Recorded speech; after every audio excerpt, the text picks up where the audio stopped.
Hey, what's up, everybody, and welcome to Sunday Nights with those guys.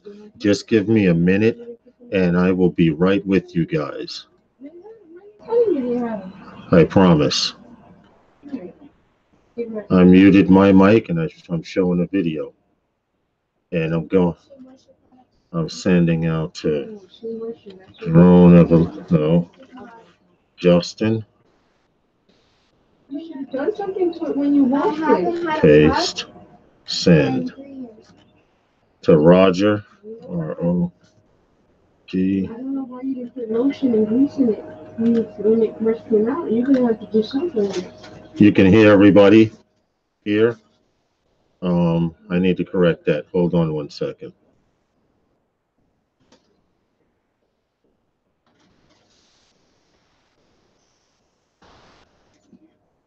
Mommy, they're right here. Good. Oh. Okay. Can you hear now? Xavier says waiting on the link already. Let me send it to him and get this over with. Do you hear the video music? I'll be back in a couple hours. See, something's wrong here. Hold on a second. Come closer to it, Kyler. Jay, come closer to it. I can't right now. No, I'm talking to Kyler. Kyler. Sorry guys, give me a second. I'm going through a technical difficulty here and I'm trying to work it out. Xavier, hold on a second. Kyler. I'm sending you the link now, Xavier. Pop in about 5:20, 5:30, please, p.m. on this link. Don't forget to mute the show before you do it. Are you in, Herman?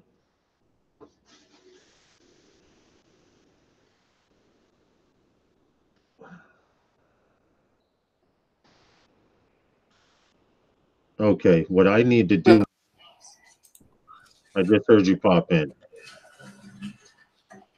I am here. All right, I'm hanging up from the phone. Okay. I just heard you pop in. And I am here. How are you doing, Elliot? Okay, we're good. We're good. I just have to open up all these windows I found out before I do anything the next time. Anyway, what's good, man? How are you? I just have to open up all these windows I found out. You gotta mute your show, man. I hear an echo on your end. I did mute it. Okay, now I do not hear the echo. Anyway, what's up, guys, and welcome to show number 5, Sunday Nights with those guys. And I sent out a link to our co-host or member that's going to be on the panel tonight. A lot of you guys were asking, do we know droneXfactor, because he lives in New York? And yes, we do know him personally because, hey, what's up, William? Because we fly together. Because of certain time frames and everyone's schedule, we haven't flown together lately, but droneXfactor will be on somewhere between 5:20 p.m. and 5:30. Now, Herman, you wanted to talk about a few things before we did, and I also did, because I found out there's a drone out there that can fly for 2 hours on a battery. What was the name of that drone again? That is the US-1 drone. Yeah, that was the one that was designed by that guy who used to work for Tesla, right? Yes. So I'm actually setting that page up right now, and this way, when I discuss anything on it, I'll be able to show you guys and read actual specifications of this drone. But there is a drone out there that will fly for 2 hours.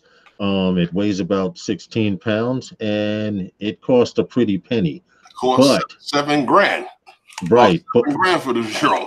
Right. So they're letting us know that you will be able to fly long term like that, but not on the hobbyist level or 107 pilots level. This is strictly industry, because from what I was reading on their website, well, actually from the video I saw on it, they are actually gearing this drone towards law enforcement and firefighters because they need to be in the air for that much longer. Okay. So imagine a drone being operated by the firemen or the police, and it's in the air for a 2 hour time frame, and it can carry up to 3 pounds and still fly over an hour. So that should be pretty interesting conversation once we get to that part of the show. What else is good? Asgard Studios. How's How it are you, going, buddy? Asgard? How you doing, Asgard? How you doing, William? And what's going on, Elliot? Now, you have the link, right, for that other article. I believe it was Drone Girl article I with it have, had the DJI market share. yes. Yeah. Yes, I do have that information.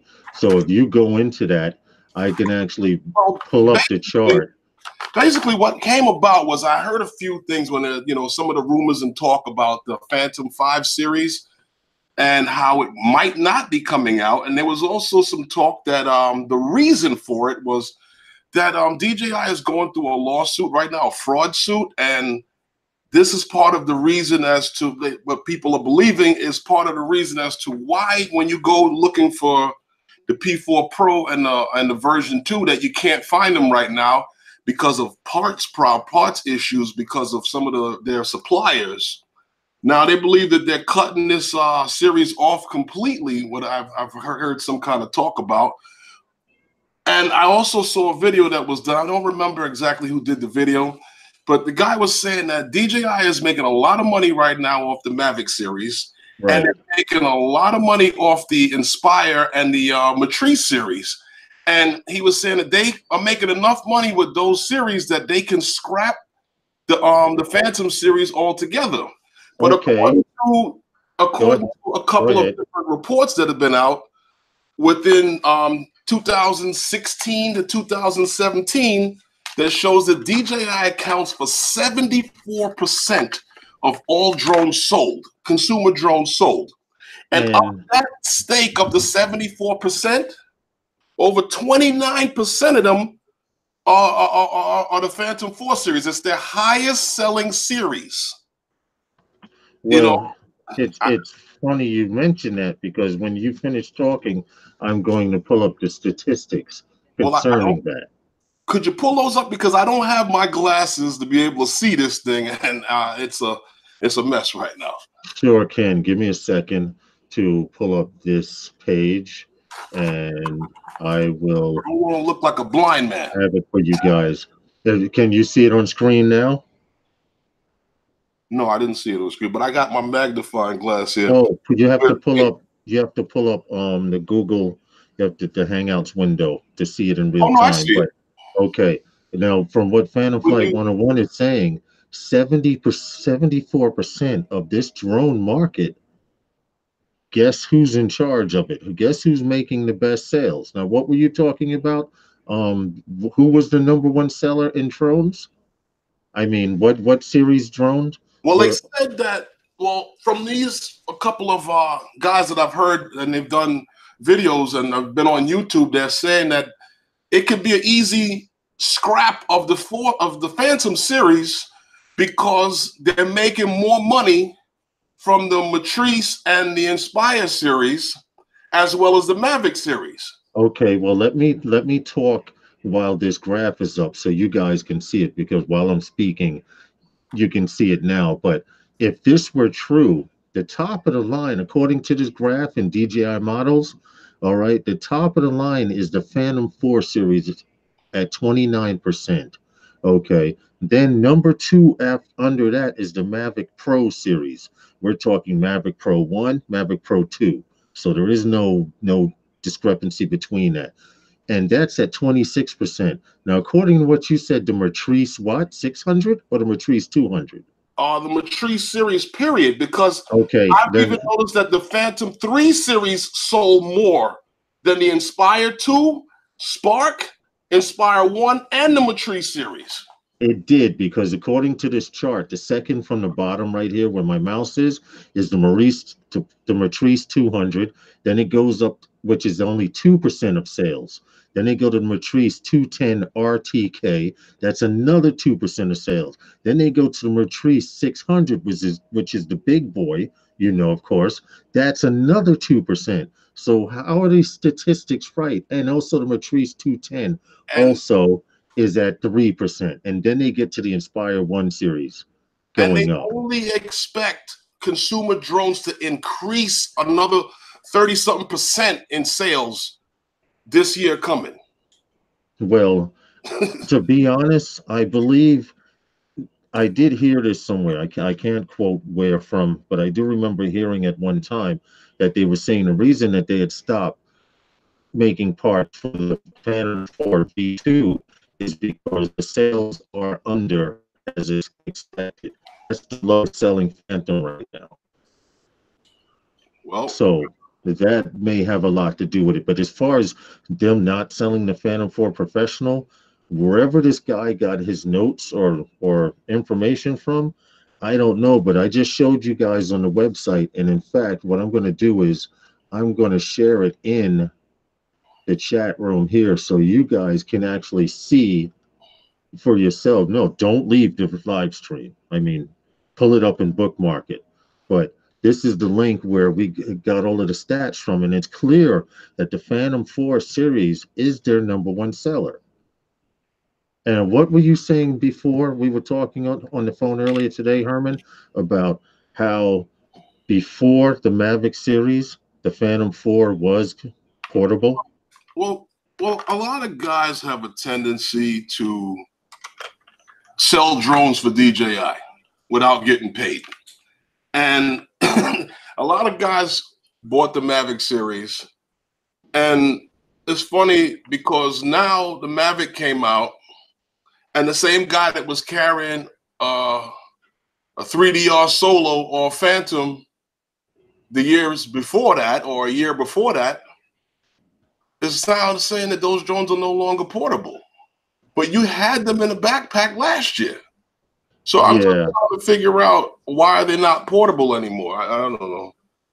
I mean, say that your Mavic is quicker to set up, but don't say the Phantom's not portable, because it was portable last year when you were carrying it around in a backpack that takes up the same 2 shoulder space as any other bag.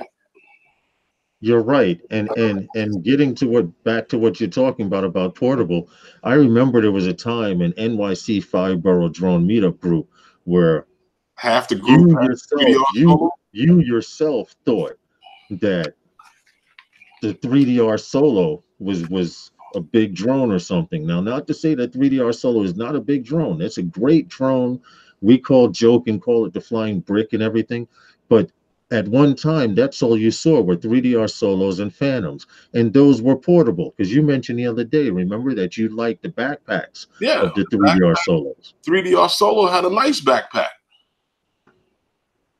Aerial Landscapes Williams says, I think it's the technology changes, the definition of portable would change as well, or use to consider the cell phones you had. English is English is English. Portable does not change its definition. That's true, but to be honest, and this goes out to all of you guys who fly Mavic Pro series, and I have a Mavic Pro 1, so this applies to me, but a lot of you guys out there, if you didn't come from flying in a Mavic originally, you came from flying something as big as a DJI drone or a 3DR Solo originally. Correct? Does that make any sense? Well, do you remember our meetups? There were nothing but a shitload of Phantoms and 3DR Solos, right? Right. And now the Mavic series comes out with a Mavic Pro 2, and the same guys that were flying Phantom 4s and swearing by the Phantom 4s, oh, this is a great drone. Well, guess what? Now they're flying Mavics, and they're like, oh my God, the Mavic is the world's best freaking drone. Okay, that's your personal opinion. You got Drone Evolution here. Okay. Yeah, I did see him. I was watching the chat room. Is he coming in? He says about 5:30, 5:40-ish. But guys, we're waiting for. I'm tongue-tied. We're waiting for a guest on the panel to come in. droneXfactor. A lot of you guys were asking that are in the room and may not be in the room right now. They were asking if we knew droneXfactor, and we always said yes, we do. And And he will be here tonight. from what we understand, he will be here. I did send him the link, and hopefully he's just sitting watching the live stream, or he's setting up. We're gonna find out what's happening with him and NYC Five Boroughs. What are his ventures that he's getting into as far as life, and what does he think about everything that's going on in YouTube in general? Now, getting back to talking about that drone that it it flies for 2 hours straight. If you guys do not believe me, I'm going to go to the website right here, and I'm actually going to pull up the screenshot so you guys can see what I'm talking about right here. But this is it. It's the company's called Impossible Aerospace, and it does not come with a camera, even though they do have a FLIR regular camera setup, and then they do have a regular camera setup. But the US drone right here, up to 2 hours flight time, Now, engineered and assembled in the good old US of A. and guess who's here in the house? I have no idea, but I We can got see the screen right now. droneXfactor. Okay, all right. Well, we're gonna get back to this US drone, But one and thing I'm on that U.S. drone, I believe from what I've saw on it, I believe that the body itself is the battery. yes, yes, yes. What's up, Drone X Factor? How are you, buddy? What's up, guys? Herman. Going. Lawrence. We're good, man. We were just talking about, and I don't know if you know about this, but there's a company called I don't want to get any names wrong, Impossible Aerospace, and they have a drone that can literally fly for 2 hours, and it's going to be geared towards the firemen and police. And basically, it does not come with a camera. It can carry a payload of 3 pounds, but the main objective of this drone is for law enforcement, for firemen and police and special agencies to be able to stay in the air for 2 hours and do whatever surveillance they want. Whereas, we have a 30-minute, 31-minute flight time. I've heard about a lot of those drones, but they weren't battery operated. It's unique that this one is battery operated. The ones I heard about work with a special type of fuel. And Right, right. I did hear about a few fuel operated. Now, what's going on? How are you? Where are you at? What's happening? I am in the middle of nowhere. I, I'm home, actually, where I was born in Guyana. That's in South America. Okay. I'm dealing with a family emergency right now. Things are progressing, looking very good. So I do have a little bit of time. That's why. Okay. All right. Well, as long as things are working out while you're down there and visiting your homeland, um, it's still early. We have about an hour and 45 minutes, an hour and 50 minutes roughly for the rest of the live stream. You can go on and introduce yourself, let people know, everybody. This is X Drone Factor. A few of you guys, in fact, the people that were asking, do I know you, aren't even here yet. I haven't had a chance to look in the participants to see how many people. It only shows 11 watching. Shows So, 11 watching, right. So, but most likely people are watching from their cell phones, etc. So, they're and not. this is recorded, so they can watch it after the live stream too. A few of them are not entered into the chat. That's okay. All right, so go ahead, man. Tell us what you're doing these days. Okay, before I start off, just a quick side note. I sent you an email just now. It has some photos in it. I like if I want to talk a little bit about the Spark later because I've learned something that I kind of overlooked about this little drone right here. This is the only thing I have with me. It's actually my dad's. I actually, when I heard the news that I had to travel, it was 11 o'clock at night. I was driving home from work and literally had to jump on a plane a few hours later. So when it came to the Phantom, sorry, Herman, I couldn't carry it. It's not that portable. There just was not enough room when I packed two hand pieces, which is all I'm allowed to take. There was no space for the Phantom. It's just I won't say not portable because I don't want to tee off Herman. I heard him talking a little bit there before. It's just not portable enough for me to take. The other options, the other drones don't belong to me. They're sponsored drones. They belong to autonomousdroneservices.com. I'm sure they would not have had a problem with that, me taking their drones, but I just did not feel comfortable doing it. So Okay, okay. Well, oh, that makes a lot of sense. But the main point that we were trying to bring up about portable is before, and you're a 3DR solo guy, and you had a E-Hang drone as well. And now there are so many guys out there that are flying Mavics that are saying the Phantom is just not portable enough. And before the Mavic, what was portable? that's true. That was the point we were basically basing. Of course, you can't beat the Mavic when you can fold it up into something the size of a small brick. Yeah, it takes And up less space. Well, you see, when that's all you have, then it's all you have. That's the most portable. But then when these new technologies come out, and then you're like, wow, I can get this that small, then it's a game changer. And for a lot of travelers, I think the DJI Mavic Air was groundbreaking technology and really changed the game when it came to portability because that drone is so small, it is so handy. It just redefined the whole term portable. I got those pictures that you sent me. So at any given time, if you want, I can pull them up so everyone can see them. I just have to go into my folder and I just have to screen share, whatever the case may be. But what's happening? I wanted to ask you because a lot of people don't know you are the creator of NYC Borough Drone Meetup, and you say we're both co-founders. I agree with you on that. What's happening? Where is NYC Borough Drone Meetup going? What are your plans for this group, etc.? Yes, well, I'm actually one of the co-founders. You are also as well one of the founders of the group. It was actually your idea. We met up to fly. We met on YouTube. We met up to fly, and it was your idea. You brought it up. Hey, people were approaching us. Remember the Mavic guy that approached us in the park? Yeah, I remember Buddha. I remember Buddha. And he said, hey, Buddha said, hey, just got my Mavic, blah, blah, blah. And he wants to learn to fly.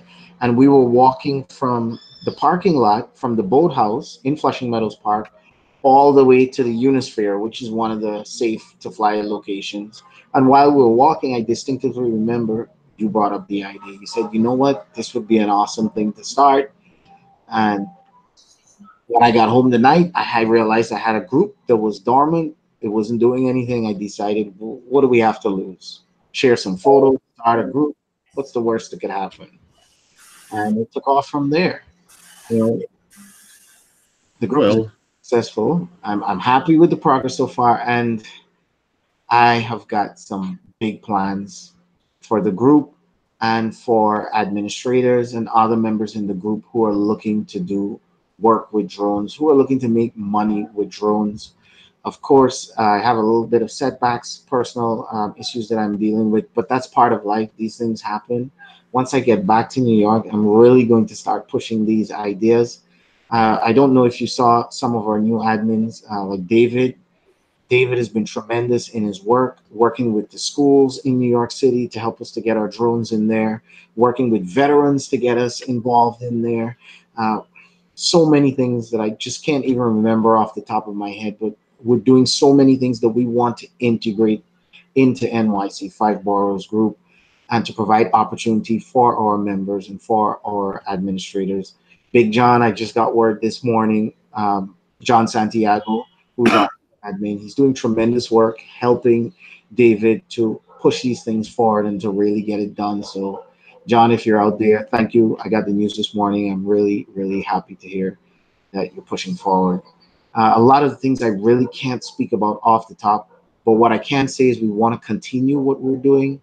We founded this group to help new flyers learn to fly and to guide them through, just to keep New York safe and to keep everybody flying safely, because that's important. We are a community, and there aren't any real guidelines for hobbyists, as you know. So communities like us and the NYC 5 Boroughs Facebook group play a big part in keeping everyone uh, on the right track, I believe. So we want to do more of that this summer. 'Cause that's what we're all about. And I want to see more members active and sharing. We're looking to come up with new ideas to keep everybody engaged and to have new members constantly learning and sharing and evolving, because that's what flying drones is all about.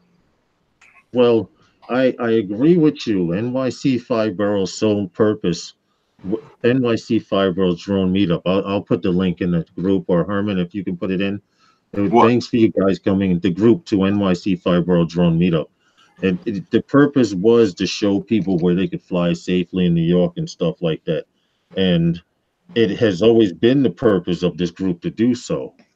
My only issues that I have is it's gotten so big that we're flying every day all year round, where other people are not even bringing their drones out because they're saying it's too cold. Any one of you guys that are in NYC Fibro Drone Meetup, if you're in the chat room and you could post the link for other guys who want to join this group, if and we actually have people in NYC Fibro Drone Meetup who visit New York and say, "Hey, I want to know where I can go fly," and they either meet up with members from the NYC Fibro Drone Meetup, or we give great suggested places to go to. Anything you want to ask Drone X Factor?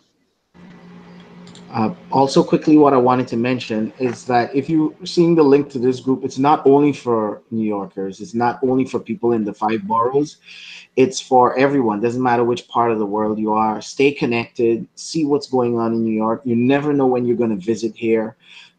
Just going through the group, reading some of the posts, before you know it, you'll be an expert. You know, before you even come to New York, you'll know the ins and outs, the places to go, what to do, what's allowed, what's not, what's high risk, what's low risk.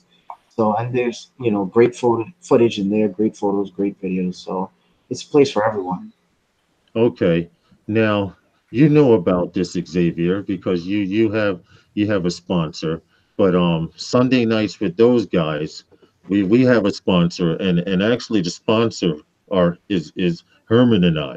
So we have to put this in and say welcome to Sunday nights with those Those guys. guys.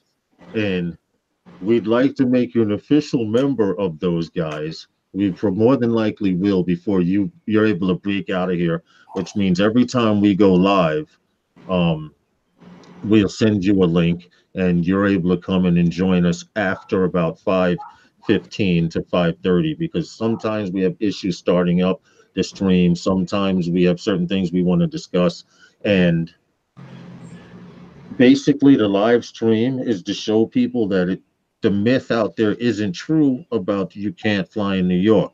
It's soon getting to that point, and I actually have a link and a website I'm probably going to bring up later on also, if you have time to hang out with us during the live stream, that talks about how cities across the United States are finally getting the technology to see every drone in the air. And Herman, Phantom Flight 101, has been talking about this since last year, saying that it's going to get to a time and point where you cannot fly anywhere unless you're a 107 registered pilot and you apply for a waiver. Or you're Now, flying in a designated flying area. right, like a park in a circle. Now, that has its advantages and disadvantages, because if these cities have the capability to see every drone in the air, if you are not registered 107 licensed pilot and or have a waiver to fly, you will be considered a rogue drone. And as much as we fly here in New York, Xavier, that could become an issue.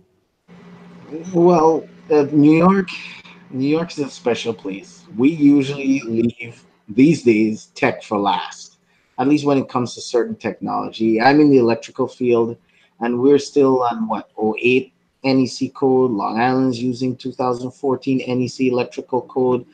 Just using that as an example so you can realize that New York, we kind of like to take things a little slow. So we might not be the first to roll out anything. And I'm a little skeptical on this whole 107 thing just to be able to fly or some kind of license. I personally believe, and I could be wrong, but my personal belief is that every drone will have a remote ID that has to be used on it. And But that they have it Yes. now. But they have it now, Xavier. This is the point I'm trying to make. They Mandatory. have that information now. Yeah, they have any information about, in particular, any DJI drone that's being used, that information is being collected. But when you have that remote ID, when that goes in effect, from the time you take off and you start flying, the NYPD or the law enforcement or whichever department is in charge of drones or put in charge to handle drones, they will be able to pull out their little piece of tech and see every remote ID in the sky and be able to pin the owner. It's like a license plate. The remote ID will show the owner's name. So it doesn't matter who's flying. Anything happens with respect to that drone and that remote ID, somebody will be able to be contacted or reprimanded or held accountable or questioned or whatever the case may be. That, I'm pretty sure, is coming. I know that's coming. With respect to everyone having a license to fly, I don't know. Depends on how complicated this guy becomes. That's That just what I believe. that what you mentioned is pretty much what Lance is actually doing. This Yeah. is true. You want to go into Lance? So, I mean, But there's Lance a is only for 107 Exactly. commercial use, and that's giving you clearance to fly in controlled airspace. Correct. But if you remember some of the places that we Can you flew, guys keep going? I'll be right back. I'll be a right lot back. of these places have big geofences up now that we were flying at just last year.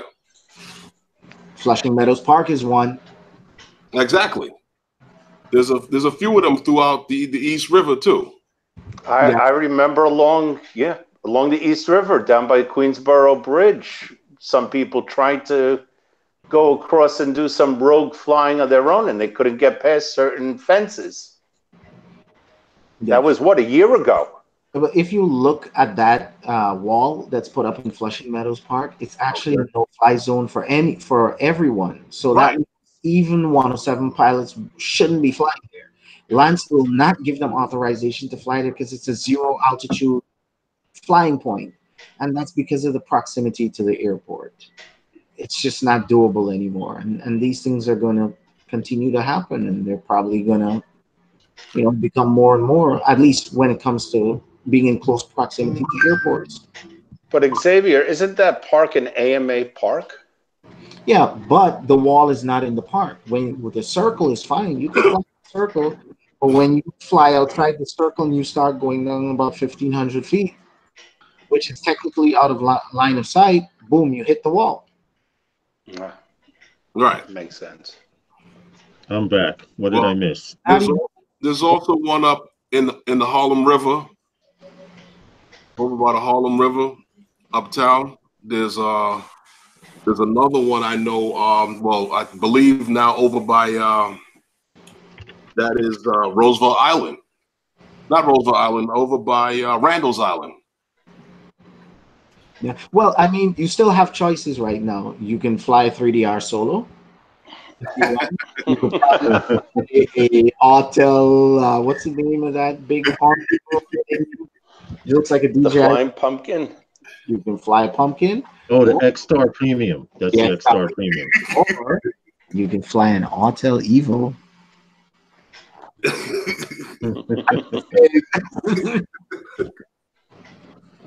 Well, what's going on, Elliot? How are you? And thanks for All right. joining. Thank you for having me again. How are you? I hope everything goes okay with the family. Slowly but surely. Thanks for Hey, I like how you have the show streaming in the background there, Elliot. Yeah, actually, got 2 screens going. And James Earl from the Flight Fanatic said the Parrot and Affy will fly it. Hey, what's up, Adrian Lee? I believe eventually everybody is going to have to comply to that. I was just going to say that, Phantom. Everybody's going to probably have to oblige by Drone that. manufacturer is going to have to comply to that. That's true, except what is sold already. If the company says, "Hey, this kind of software cannot adapt," then They'll firmware adapt it. if they can't firmware adapt it, then what? Then you can say, well, the newer models have to be firmware adapted, but you can't stop what's out there already. You're going to tell me 3DR can adapt?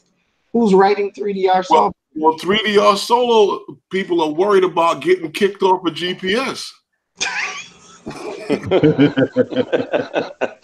That's their biggest fear right now. Well, then what? Then they go GLONASS? I didn't hear about that. Why? Because there was a thing they were talking about this new GPS system that we're supposed to switch over to in a year or so from now. I don't know. It might be rumor, it might be some valid talk, and they were worried about getting kicked out of that. Uh-oh. Because it's an open platform. Yes, it is. Any 3DR guys out there care to comment? There aren't any in the actual chat room now, but I'm trying to get Daniel Sampson. You guys know him on YouTube as Drone Worship. He's still big in the 3DR. He just started another page on 3DR as well, and their drones, because he said something about they opened up the OEM of the drone, and now they're trying to figure out how to hook up 4-cell batteries to the drones. And he did some experience with a 4-cell battery, and he actually was able to adapt it to the 3DR Solo. So I don't know what's going on with that, but it would be good to hear from him to see what's happening in the world of 3DR Solo one day. It's just a matter of getting in contact with him, because sometimes he doesn't exactly respond to people. And yes, I'm saying that about your Drone Worship. Answer your emails. Flight Fanatics comment about the Pirate will fly. I just want to mention quickly about the Pirate, as it's in my mind. That could be the first drone that exists already that could have clearance to fly over people. I don't know if you guys have ever flown that drone, but it's incredibly light. Incredibly light. If you can put some prop guards to cover all 4 propellers, I believe that will make the classification for flying over people. Honestly, if that falls out the sky and hits somebody, I feel like they'll brush it off like a fly or a bug. And that drone is very underrated. It's very underestimated because it's Wi-Fi. But for the purpose of flying over people, I think it will make an excellent drone, and the camera's great. What are you flying these days, and what's your personal preference? I'm flying this right now. This is all I'm flying because I couldn't take the Phantom with me. Too big and too bulky, and so this is it. This is my dad's drone. He had this here, and just hasn't flown it yet. So I took the liberty to break it in. It has about 4 flights already. In one day, I took it out, took it home today, charge it, took it out today again, brought it back home, charge it. Yeah, I know you're flying that, but what do you really fly? I mean, honestly, I have access to a lot of drones right now. I have access to the Inspire 2 with the DJI, the wheel, the focus wheel. I have the Mavic Pro Platinum. I have access to the Autel Evo. I have access to I own the Phantom 4 Pro Plus. But what is your favorite bird if you had to make a go-to bird? What would it be and why? I'm gonna get a lot of hate for this. Here we go. Had Evil. one drone to go to, it would have to be the P4P Plus. Okay, case closed, show over. That's all I wanted to hear him say. Okay, well, the point I'm trying to get at is there seems to be a us against them. The Phantom 4 Pro flyers against Mavic Pro flyers.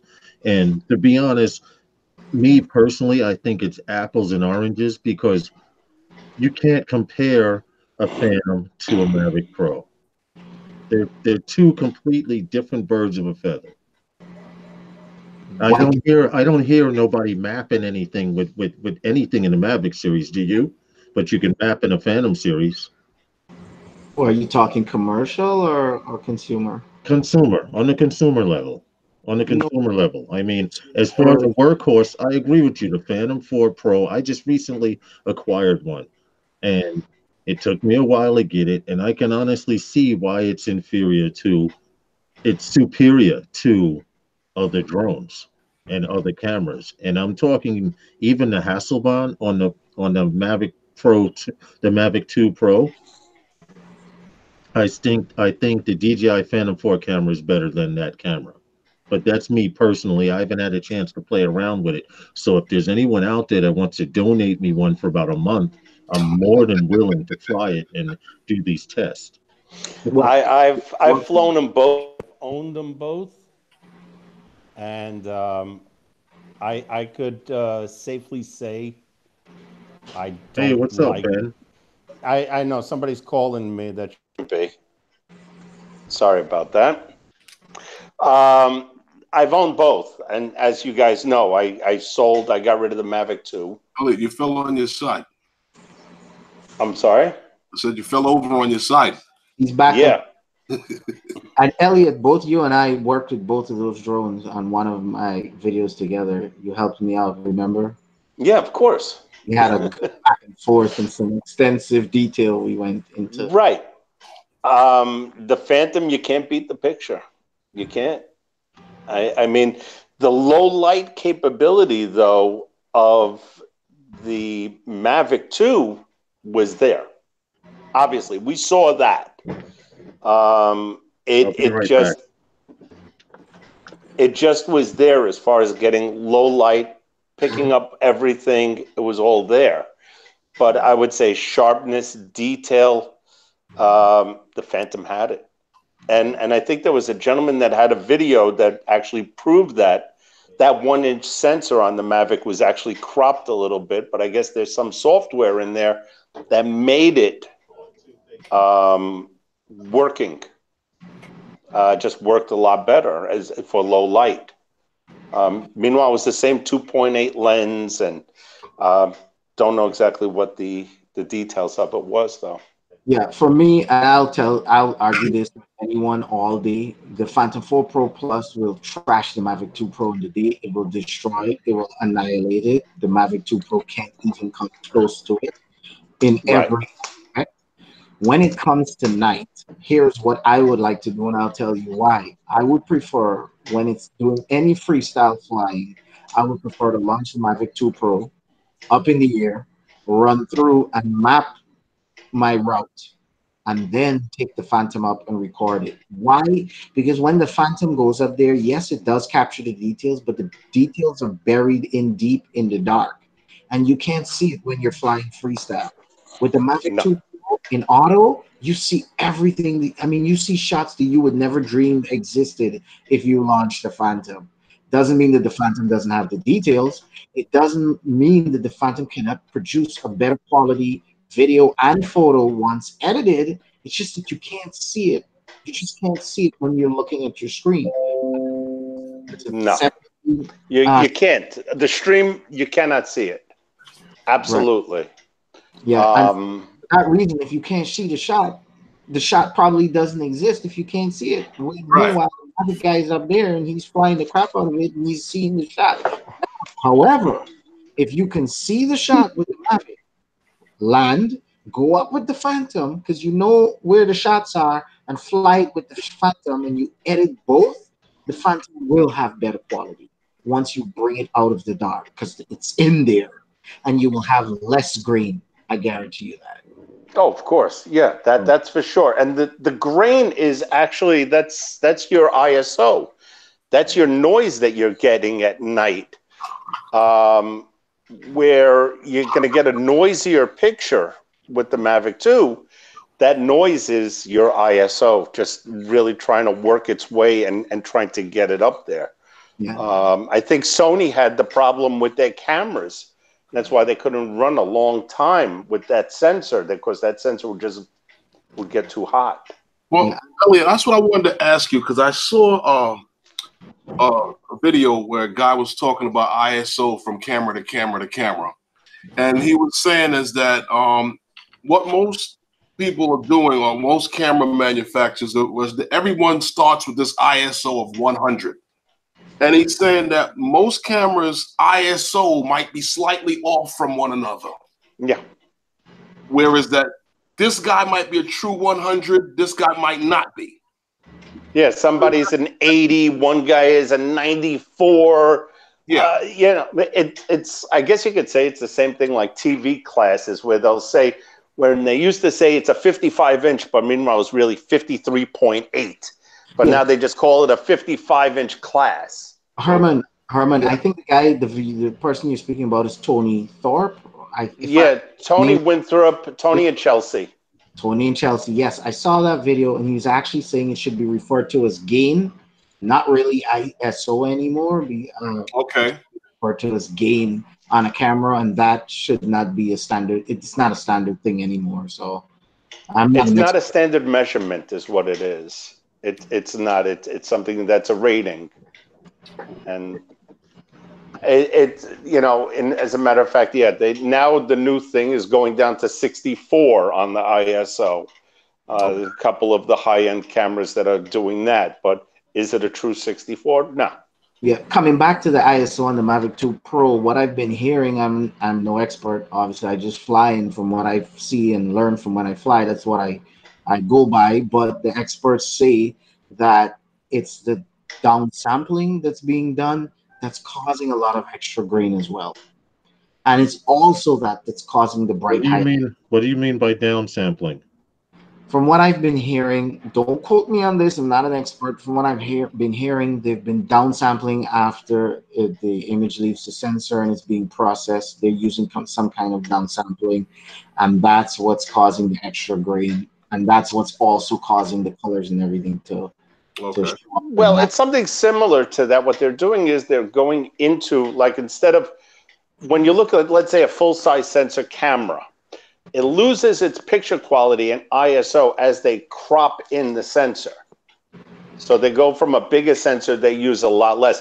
Yes, the Mavic 2 is actually, I think I've heard them say 6 or 8K capable, but they really can't bring it up to that level because of overheating.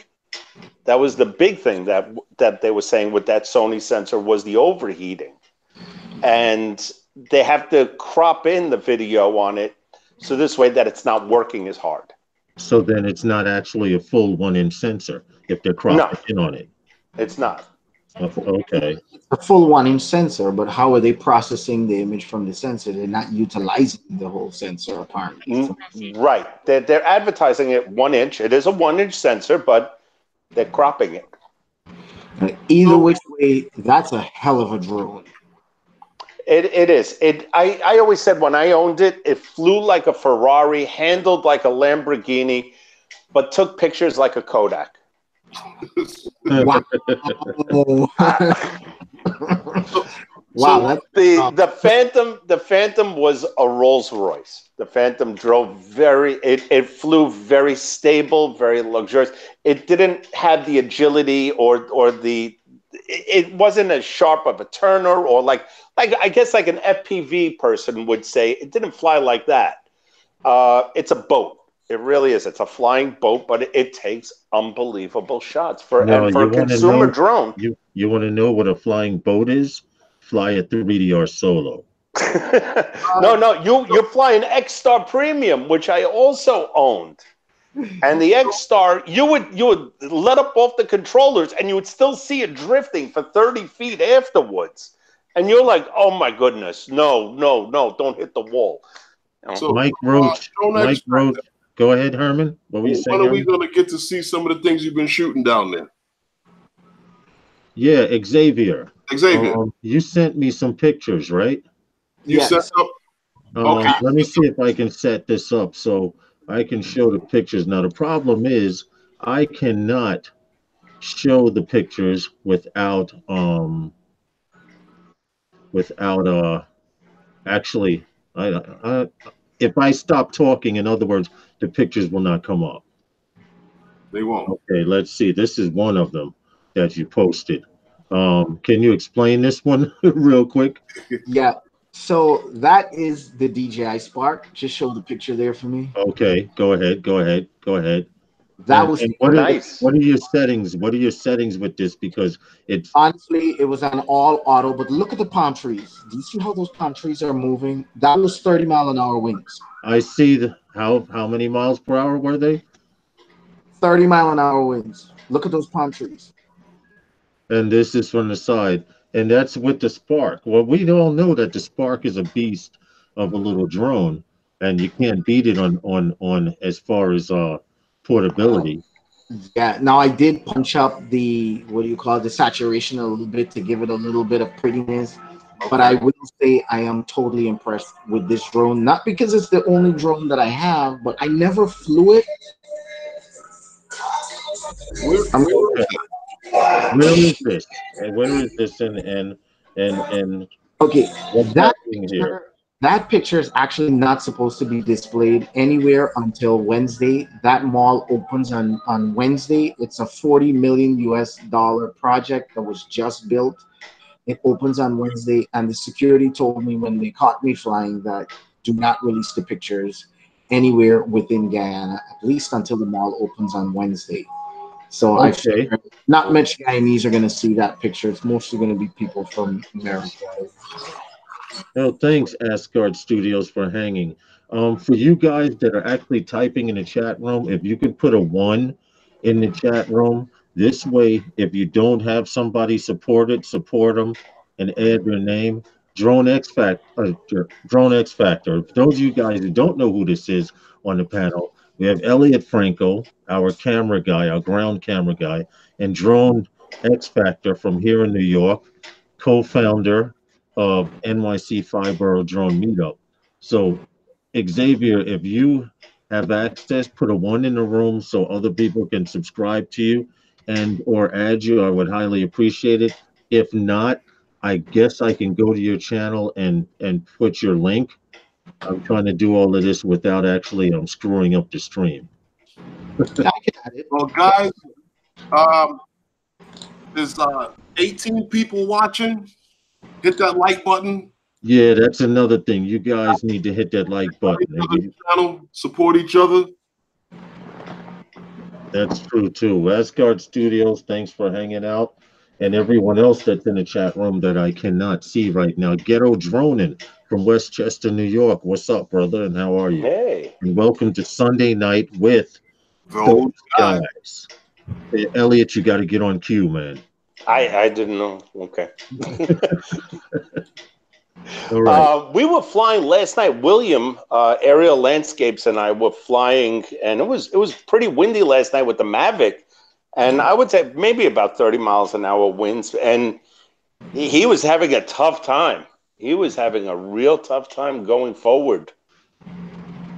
It was scary. I'm surprised that the Is Mavic. that where you guys had pictures of? I'm not going to say where that location is because that's disclosed to you. Oh, okay. No, I don't care. No, I'm asking as a question. Is that where you? Yeah, And that's okay, where that's all. So we will not that give up any lighthouse location. picture, the lighthouse picture. Yes, yes, I got you. Okay.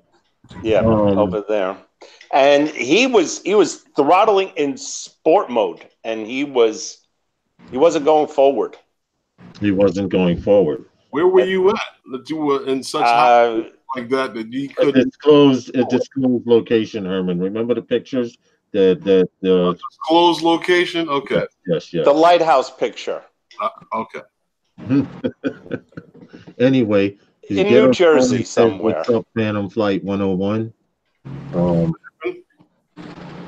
I'm looking here. I can't see who are the participants because I cannot see everyone in the actual chat room. But for those of you who don't know, this is Sunday nights with those guys. We'll be doing this every Sunday night and possibly during the week. Now, the objective of this live stream is to let you guys know that that myth is not true about you cannot fly here in New York. You have to fly in New York within reason and of course within the laws because the world knows Xavier, and you can correct me if I'm wrong. Everyone's around the world says, "Hey, you can't fly in New York," and you as well as I know that that's not true. Yeah, although I must say I kind of like it that way. We don't want too much people clustering the place. I'm just kidding. But it's just We're this myth that trying to keep everybody, the city to ourselves, right? everybody seems to say everywhere you go, you can't fly in New York. You can't. What are you talking about? You can't fly in New York. That is so true. Anyway, um, what do you guys think about this industry drone that's coming out called by Impossible Aerospace? I'm going to pull it up on screen now if I can without messing things up here. Well, I heard Elliot saying he was flying yesterday. Elliot, what do you fly these days? No, no, no. I did not say I fly. I He said was it was there. with William. William from Aerial. I fly a Nikon. That's what I fly. Yeah, Elliot's grounded. Elliot's definitely grounded. But this is, I go ahead, Elliot. No, I was going to say 3 drones in 2 years, Xavier. I think that's God telling me something. Xavier, you know this.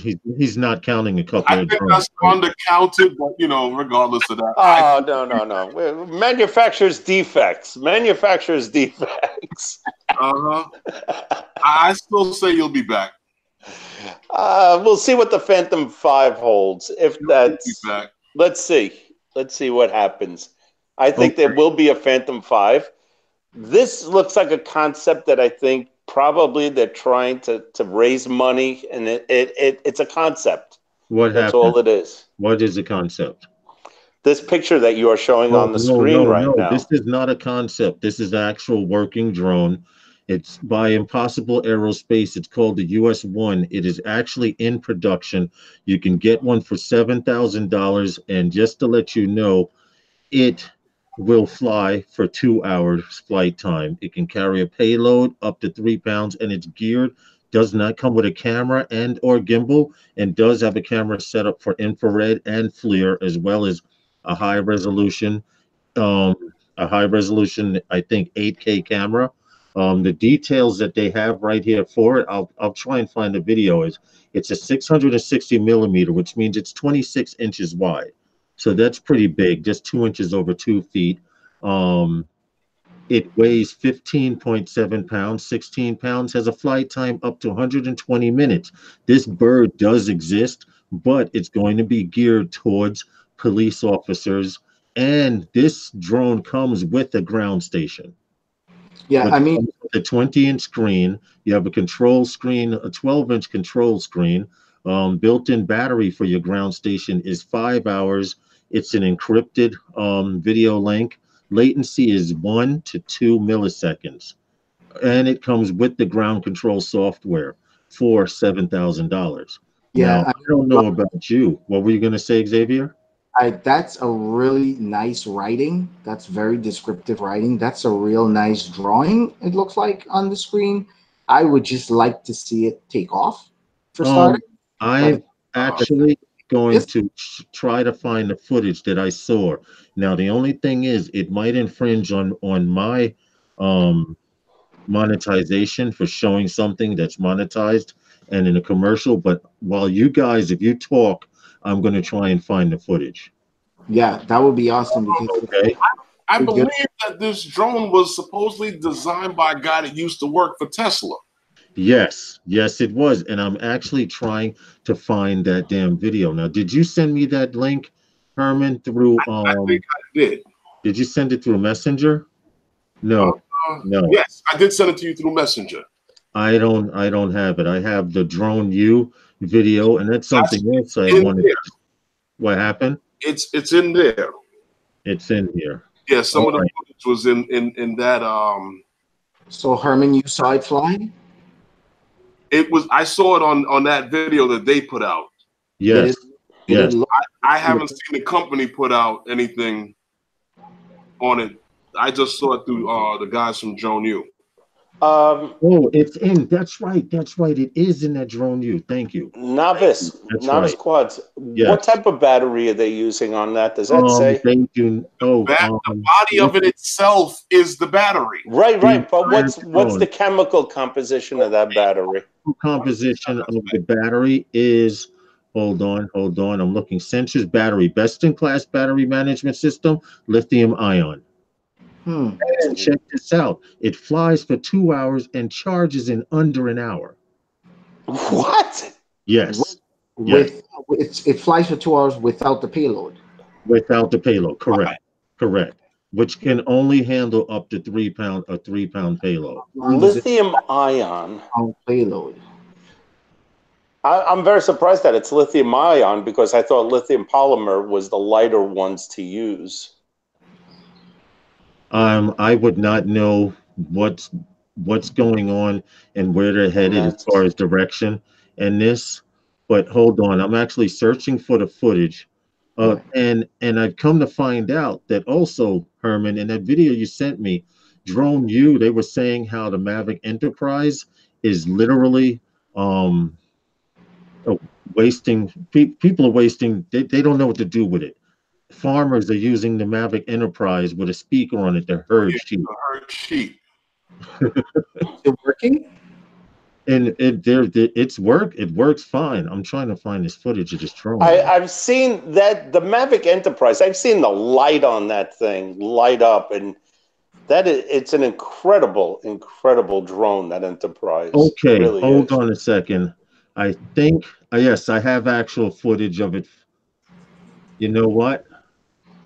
What? Yes, I do have footage of it. I do have footage of it flying. If you give me a second, I'm going to pause it, the video. So they made. I'm going to pause it and unmute it. Now, this may affect my monetization. I don't know. I may get a warning for it. It's the first time doing it, and I haven't shown it in a while. But I want to show this guy's interview. So give me a second to So pull up why the not just put screen. a link at the description after this video, and people could go to it if they want to see it. I wouldn't Okay, play I'll around with this. actually do that as well. I'm going to copy the link so you guys can check it out as well. But I'm going to actually show this because it's interesting to know. It's interesting information, and I feel that people need to know stuff like this, where they're headed as far as tech. If they can get a bad lithium ion battery to fly for 2 hours, imagine what they could do if they weren't trying. All right, you guys can see this on screen? Yes. You can Yeah, see it on screen? I'm Okay. reserving my comment. Um, can you hear this? No. We don't need to hear it. I just want to see it. There you go.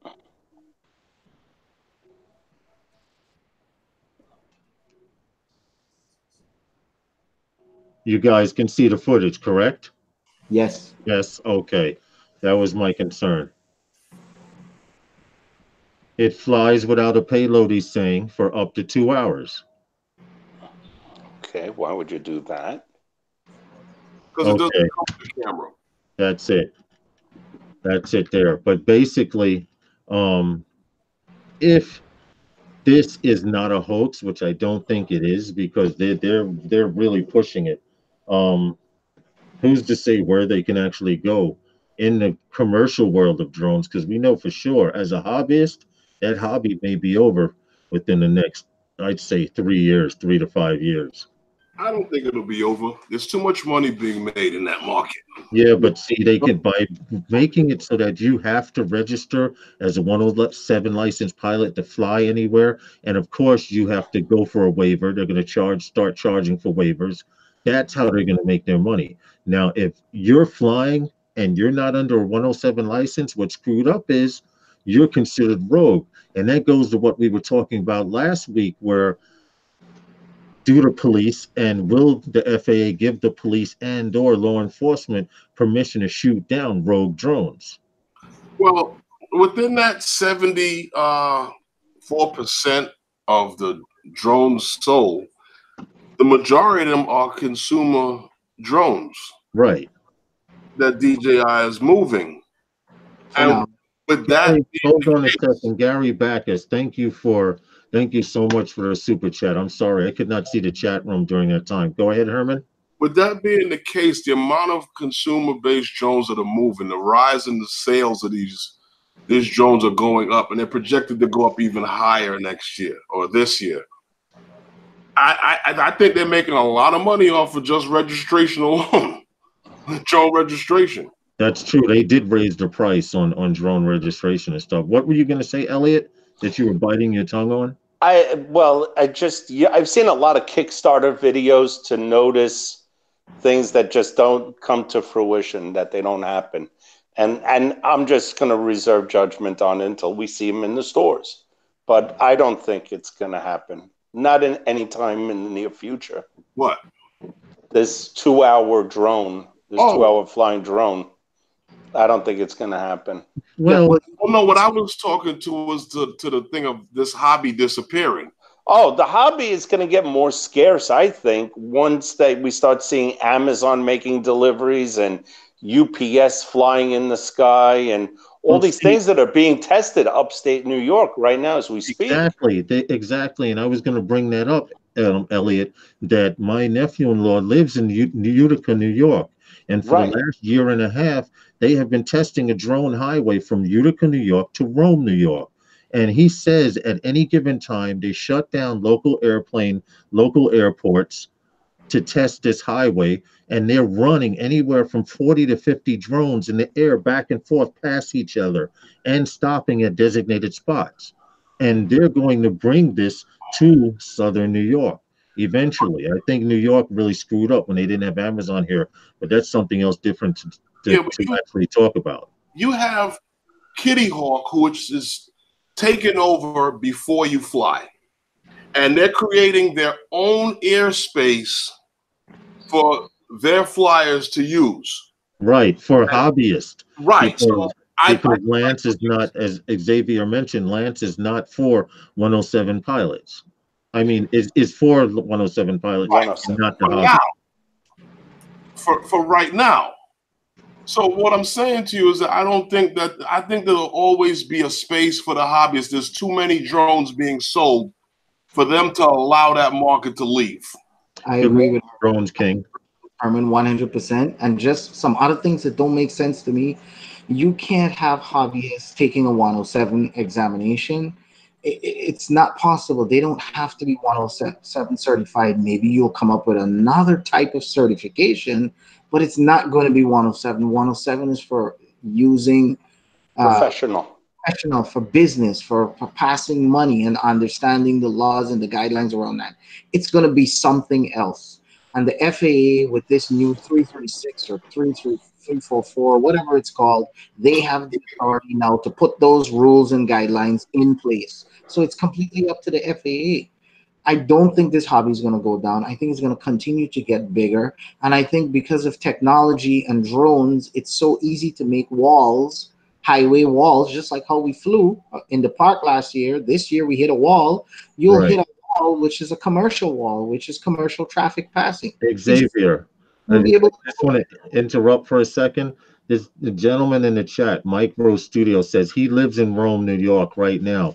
They're using old Air Force bases as a technical park to develop the drone technology. And that's actually in Rome, New York, one of the launch points for this drone highway. So any information, Mike Roach, that you can slip to me my way, I would highly Yeah. appreciate as far as that, and we could bring it up. I'm sorry, David, go ahead. So what I was saying is these walls, just like how you hit a wall last year, you'll hit a commercial wall. And that means that that space is designated for commercial traffic, deliveries and stuff like that. You just won't be able to go there. You'll have to turn around and go somewhere else. And nobody's going to be able to override it. And if you do override it, you'll probably collide with a commercial drone that's doing a delivery. So the space is going to become a little bit more limited, yes, but they can't exactly put these highways where there's a lot of congestion either. So it's not going to affect New York City that much. Other states, other cities, that's a different story. But hobbyists, there will always be room for hobbyists, I believe. Well, I think what's going to happen is probably what's been going on in England, where they've dumbed down a lot of the Phantoms. That 4 mile range is now pretty much less than a mile on the new Phantoms in England. Also, those electronic walls are all over the place, and they are going to start using those a lot more. What I think also is probably the newness, just the hot thing of being a drone. I think that subsided quite a bit, and as Ghetto Droning has said, that it's sales have dropped a lot on drones in general. There are people out there that are going to buy them, but I think it's going to be it's going to stay or maybe even decline. Sales have dropped due to all of the bad media. Every time someone sees a Yeah, but they're plastic still bag floating, dropping. But the right? sales But are still dropping. every time someone sees a plastic bag fly by an airplane, oh, we saw a drone at 30,000 feet.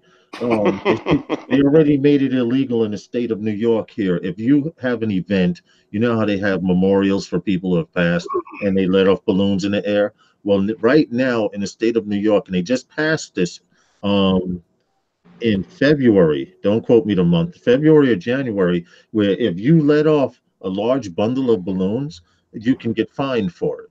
They have made it illegal for that. And that's why drone sales are dropping because every time somebody sees something floating by in the air, oh, that's a drone.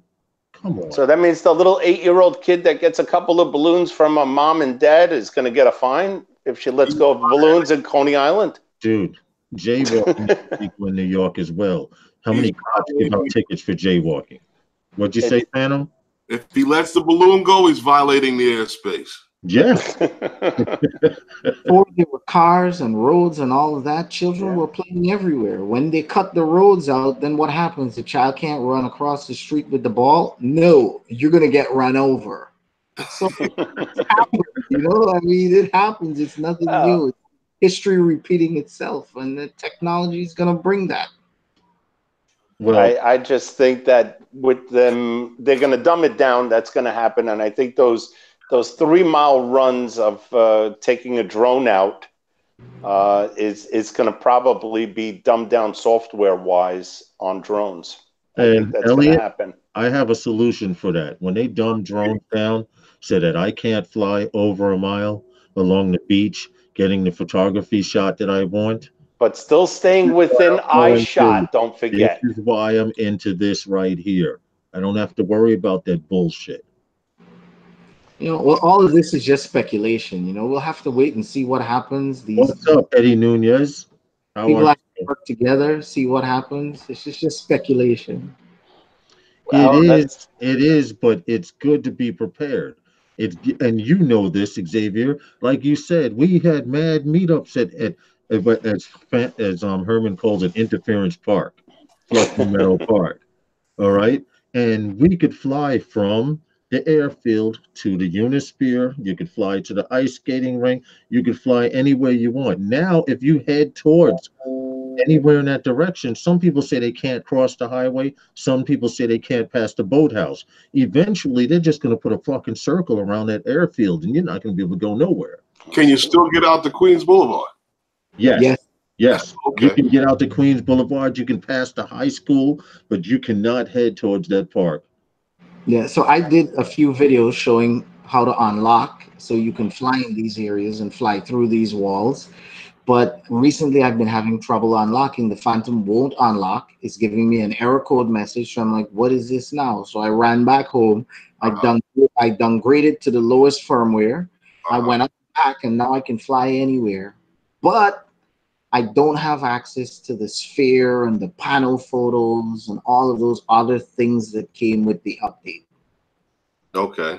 I can fly wherever I want. So it's a trade-off. Did you stop your device from updating the app? The app doesn't, I didn't do anything with the app. The app is built in. I have the built-in screen. Okay. So the app is... You have the Phantom 4 Pro Plus. Yeah, the app updates itself, or I updated the app to the latest version. It can't update anymore.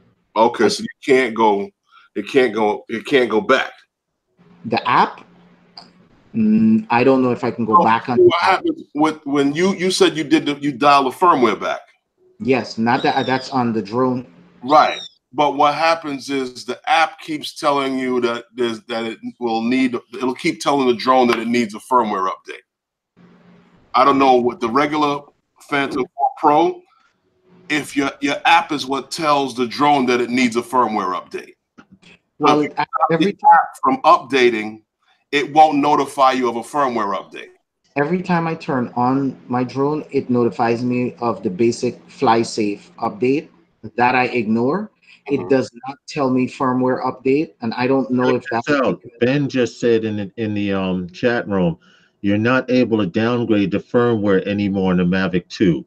And eventually that will come to each and every drone, which may be the reason why I might keep my Phantom 4, because I've flown my Phantom 4 standard in places that people with Mavics and other shit could not fly.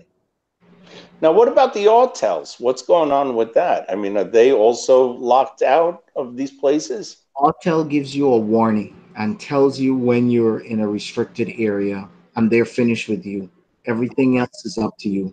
All So, it does is give you warnings. so they're doing what DJI used to do.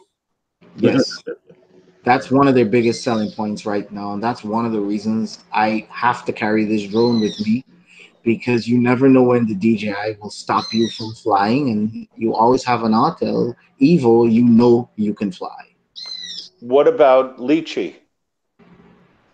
Lychee will void your warranty. Yeah, but if you own it over a year, then it's Then no it's out warranty. anyway. Yeah. So Hey, Lychee is I lost communication with mine over the Atlantic Ocean, filled into the ocean, sent it to DJI. Their answer to me was, "No, we didn't do it. It wasn't a defect." And I'm like, "Well, but I'm not going to go into the Atlantic Ocean to fish it out. They didn't cover it." Hmm. Now, if I had Lychee, I don't know if it would have worked or not, but I mean, would that happen? Well, Lychee Would is that? very skeptical. It depends. If the drone flies away and you're using Lychee app, DJI already told me it's questionable. More, it's up to their discretion. That more than likely means no. Well, I did hear of With one Lychee, situation. I did if hear of one situation where someone had lychee and the drone just dropped out of the sky. And they at DJI, after giving him a runaround, did replace the drone. right now, But DJI I've did only tell heard of one incident like that. Now, DJI did tell me if it crashes and you can retrieve the drone and you were flying with Lychee, then as long as they can identify, because once they can access the drone, they can access the logs. Once they identify it wasn't a failure it was a failure on their end, they'll replace it regardless of what app you're using. But when it comes to flyaways and there's no drone to retrieve, that's a different story. You're kind of on your own. With Eddie Nunez goes, his Inspire 2 is on its way to DJI as of today. Hey, Centroid, welcome to Sunday Nights with those guys. Um, we have on the panel Elliot Franco, you guys know is our camera guy, and Xavier, other AKA known as Drone X Factor. A lot of guys were asking, hey, you know Drone X Factor? He lives in New York. Well, yes, we do. Here he is. yeah. If you guys have any questions you want to ask or any drone related topics while he's here or while we have the panel going, we have approximately 40 minutes left to the show, to the live stream. So get it in while you can. Um, there still are a bunch of topics that I want to talk about, but we can kind of freehand it. It seems to be going well so Yeah. far right now. Xavier, how much time do you have? You can hang out until 7 p.m. So I should be good. If anything changes, I'll let you know. Eddie, if you can tell us why your Inspire 2 is on the way back to DJI, I would really like to know because first it was the camera that came back. Now it's the drone. What happened? Yeah. That I would be interested in knowing that as well. I Um, remember him telling me about the lens on his original camera not being satisfactory. And it did. It looked pretty buttery, as I would call it.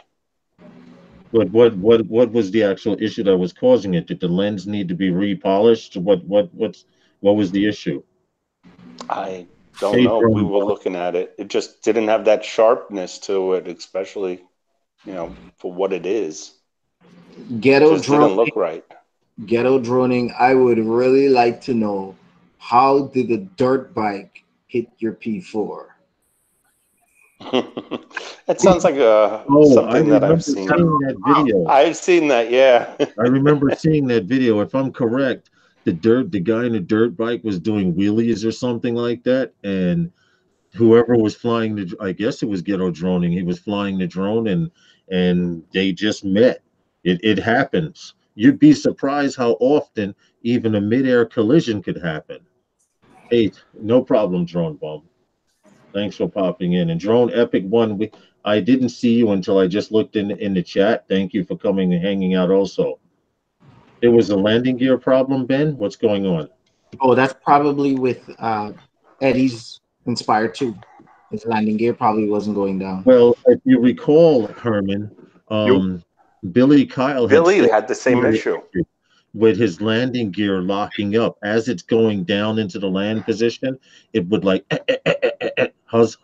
struggle like that, and eventually it got locked in the upward position. Mhm.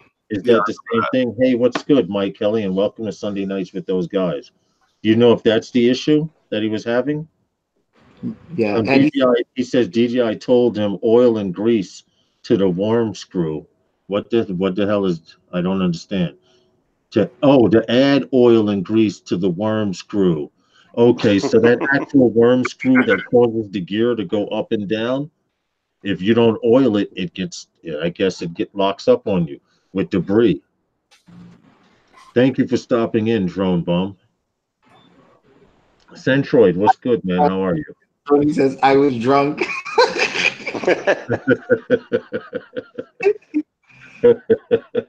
See, now, oh, this is what I wanted to ask you. Ghetto droning while you're here. What situation was that I wanted to ask you about? Something you did last year. Oh, you talking he about said Randall's Island. Randall's Island? He went to Randall's Island. How the hell did you get kicked off Randall's Island? Did you go in there with some fucking 22s on your vehicle, pumping Tupac, smoking blunts, driving through? What Be happened? right back. Because when we heard that you got kicked off on Randall's Island, we were just there a week before that, and we had a meetup. That's when Xavier brought out the orange spacesuit. It was like, you guys remember that? Hey, it keeps me warm. What can I say? Dude, that's a lifeguard suit. They could spot you in the ocean with that shit, bro.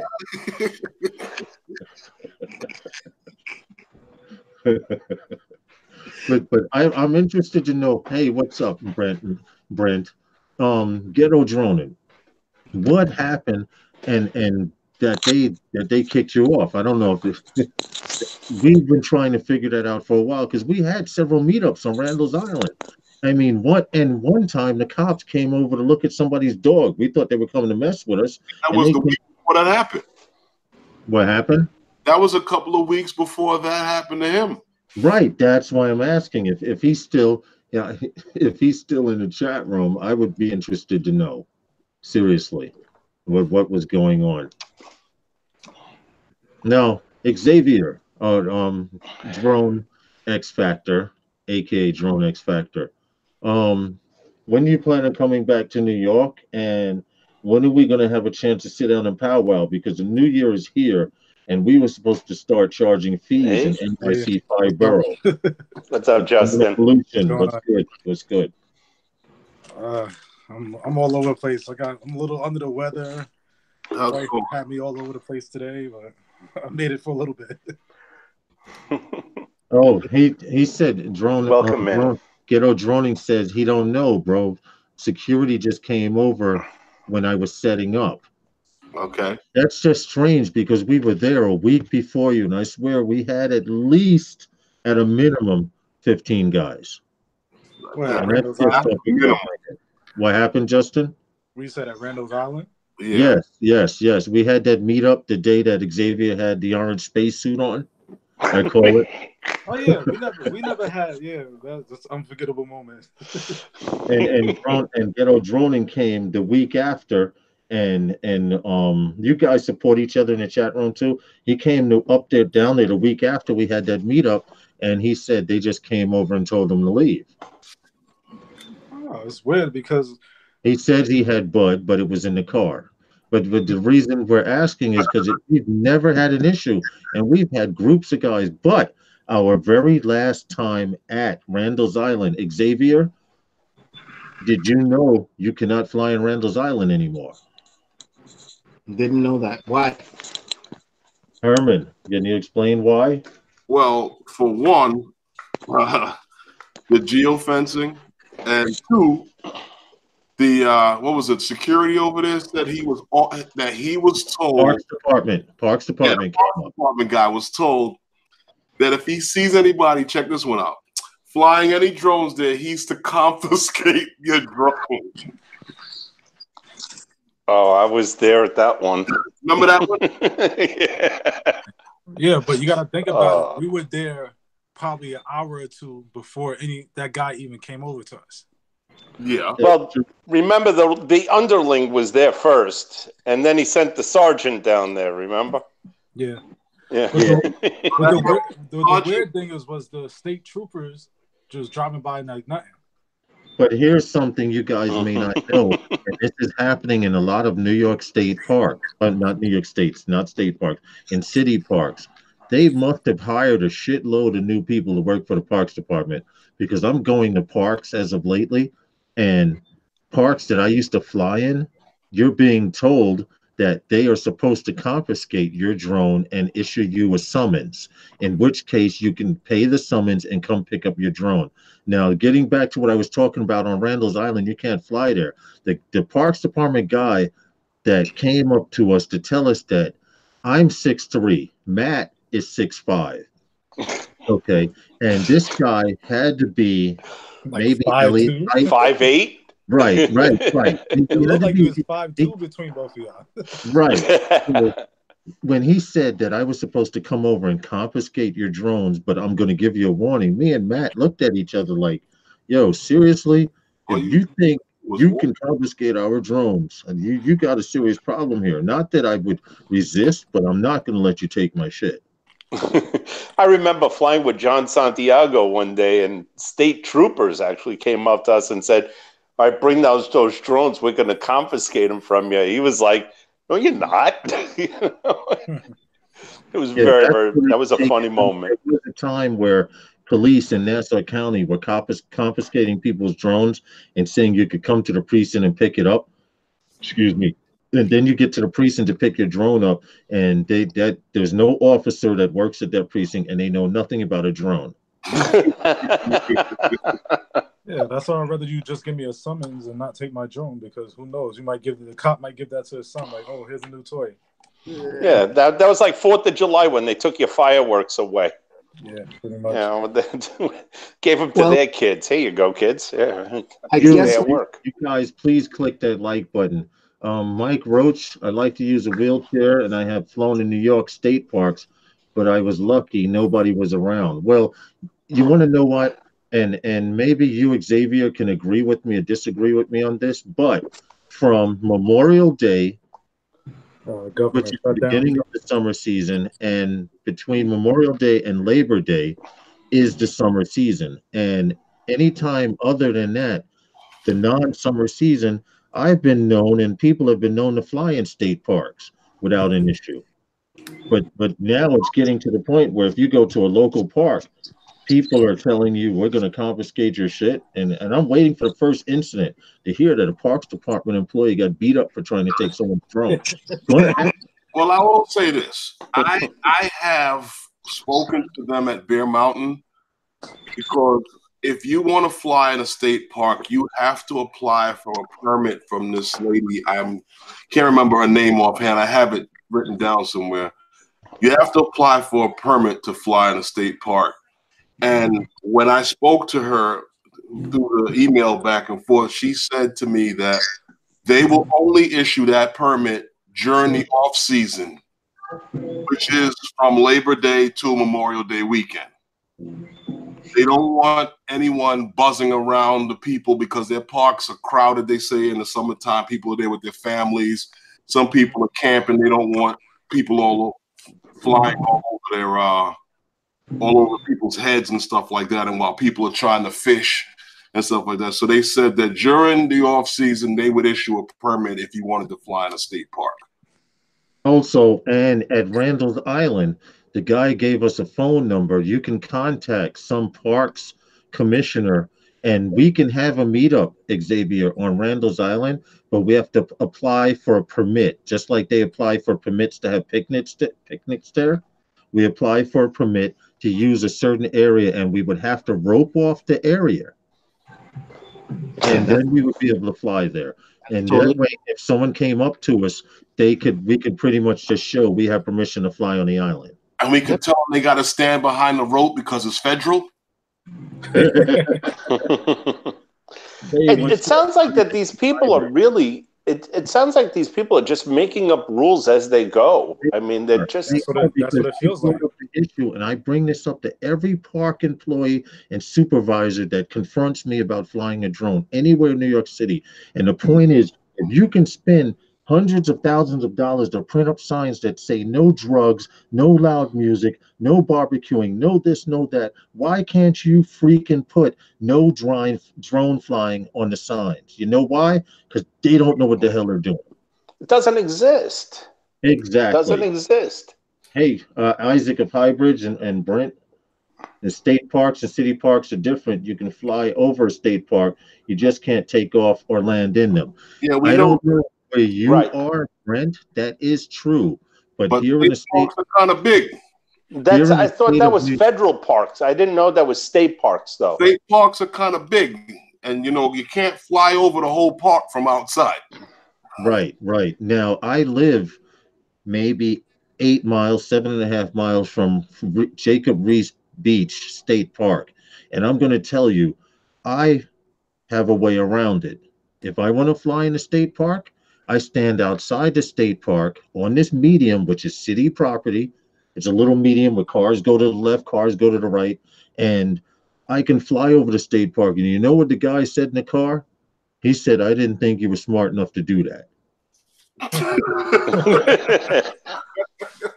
Okay, so you can fly a state park. Like you said, you're not supposed to take off in it, but during the off summer season, they don't patrol those parks. They may have one guy come through once a month, and when you see him, you stand on city property, and if he's not there, you fly. It's a matter of cat and mouse, pretty much.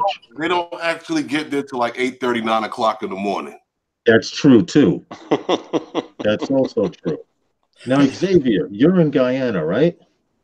Correct. You need to come bring some of that warmness back here, bro, when you come back. When are you coming back? That's a good question. I have no idea. That's number one. Number two, you don't even want to know what the drone laws are like here. You have to apply for permission to fly your drone here. It takes 3 weeks to get authorization to fly your drone. That's the laws that they came up with here. Except this bad boy because it's underweight. So you gotta maybe the Mavic Air 2 is underweight, but the Mavic is overweight. The Phantoms are overweight. Don't even talk about the Inspire. Forget about it. What is it? 55 grams is the weight? No, they do kilograms here, and it's like 70 something kilograms. I think I'll double check it back and I'll put a link in the description. So you gotta apply to fly. You have to apply to fly, and it takes 3 weeks to get approval. You have to pay for it. Yes, but 75 US. They want revenue here as well. So basically, let's say you wanted to fly your drone during let's just take our summer months. So we would be putting in for permission to fly every day and just getting a different permission approved for the next day and for the next day, or is this for a specific time period?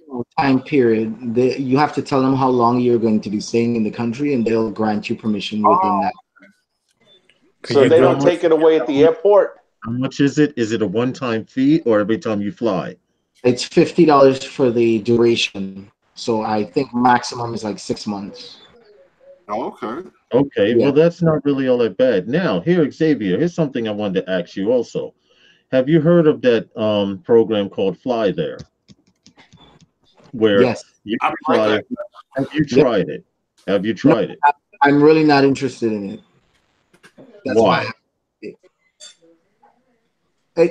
Because number one, I like control. I know that sounds a bit weird, but I like control, and I like to go up and down. And I don't want the remote pilot in command to tell me that's maximum altitude, and I can't go up around there. And I don't want anyone taking control of the sticks while I'm flying. There's certain shots that I want, and I can't get that with another remote pilot. I'd like to fly up close to things they absolutely won't.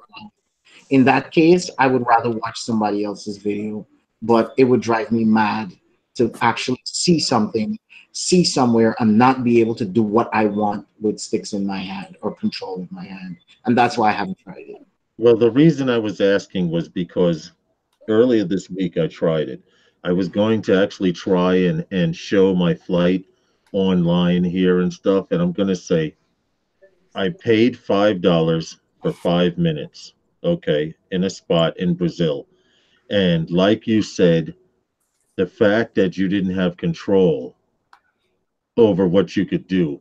I tried flying in where is it? There's some place in Indonesia that have this gigantic statue, Buddha statue. And you know how we fly in New York here. We like to get up close and personal. You know what I'm saying? And I could not even get a quarter of the way I wanted to go. I would start heading to the statue, and dude would override and say, "Oh, we can't do that," because you have to work through a headset. You communicate with the guy in real time like we're doing now. And my issue was, I said, "Well, could I get a little closer to the statue? I'm recording this. I'm screen recording this for a live stream." And he says, "Dude, I can't let you do it. I can't." So I said, Well, "Okay, I'll fly around the statue and do a manual orbit." He says, after a certain point, he told me I can't do it because he could not see the drone. And Herman said this last week, the pilot will not let you fly out of his line of sight. Now, even though the statue would have been between us and the signal was still strong enough, me knowing this because he was flying a Phantom 4 professional, I have an issue with that, and I got highly upset, and I just clicked out of it and just said the hell with it. I'm not down for it either. You see, number Yeah, one, it's kind of we're spoiled. disappointing. We're spoiled. That's we Yeah. are. We are We spoiled. are. And number two, I know myself. And from the time I analyzed it, you too, Herman, try it. You'll see to go where we want for the most part, how we want, whenever we want. We get our way here in New York City. We're used to that. And I know myself. And I just knew that if I go on this program, I'm going to flip up and I'm going to say, buddy, I'm out. That's Well, it. Disconnect the stream with the guy and say forget it. But really keep it up. You know, talking about what he was saying about Indonesia. I think you're probably talking about Thailand there. And Thailand, the king and Buddha statues and temples are very, very sacred in Thailand, and they're very, very strict. yeah, They are but Elliot, very okay, strict. Elliot, you've flown a drone before. You've flown a Phantom 4 professional before, and you know if you're 300 feet, you know if you're 200 feet away from something, you know if you're 100 feet away from something, correct? Dude, True, but he has no idea who you are. He doesn't know that you're capable. He has no idea who the hell you are. You're just some stupid American with $5 that gave him to go fly his drone. That's all he's looking at. That's it. You know, you go fly a drone in Thailand and you go do something illegal with it. He's getting 5 years in jail. You don't know. I knew there was going to be major restrictions on it because when I saw the Ken Heron video, when he was doing it, every time the guy started to leave the park area or go too close to the road, Ken would stop him and turn him around and bring him back. yeah, It's like a and dog on a leash. You know, come on back here. No, you can't go there. That's kind of a waste. Then it's like, especially Look, me. You know me. okay, I disappear when my drone goes it, up in the air. I disappear, and it, Lawrence always be like, "Oh, where are you?" I'm like, "No, somewhere." in all fairness, it is a good program for someone who's learning to fly or someone who just wants to see an experience. Right. It's not geared for us. really, Xavier, No. all in all, don't mute. I heard it playing in the background. Don't mute now. It's the I music. heard your ringtone, Hall and Oates. Oh, here she comes. No, actually, people play music across the street. That's how it is here. That's music across the street. Music across the street. You'll hear cars passing. Your house is shaking when these stairs are passing. Dude, that sounded like it was in there where you were. I was Nope. like, I know that's not his damn ringtone. Wow. I just like you didn't even leave New York. it's worse. This goes on all night till in the morning. Hey, Isaac of Highbridge, my next video that I'm coming out with, I gave you a shout out in. I don't know why I'm tongue tied, but I thought I'd mention that to you. careful, copyright strike coming. Oh, Centroid, cut it out. I know nothing about it. It was uncontrollable, and it was all the way in Guyana where I heard the music coming from, where droneXfactor is. Disclaimer. I have a few videos that got copyright struck on YouTube, and what I noticed, it's about 14 seconds and up. If it picks up the sound for 14 seconds and up, it analyzes it, I got striked. And then I noticed 10 seconds now, certain songs that are really popular, I got striked. I stopped using it because Now, as I this said, is what I wanted to ask you also. How are you handling? How are you handling? How many subscribers do you have? probably about 5,000 I average. Okay. Have you noticed your numbers going up? Have you noticed a loss in subscribers? Do you track your analytics like that? I little bit. I don't focus too much on analytics because I believe that I need to get better. My content needs to be getting better. I need to get better. My editing skills need to get better, and I focus on that rather than focusing on the money. But my coin has been going up, and my subscribers have been going up. Like I have not lost any subscribers; they just keep climbing. Well, the reason I'm asking is because a lot of people here on YouTube are complaining, oh, my subscribers are going up, then it goes down. I know what that is a main part of that is. And it's basically people subscribe come to a live stream like this, and they come and they subscribe to each other, and then after this live stream is over, they unsubscribe because they have you as a subscriber. Come out from under the water.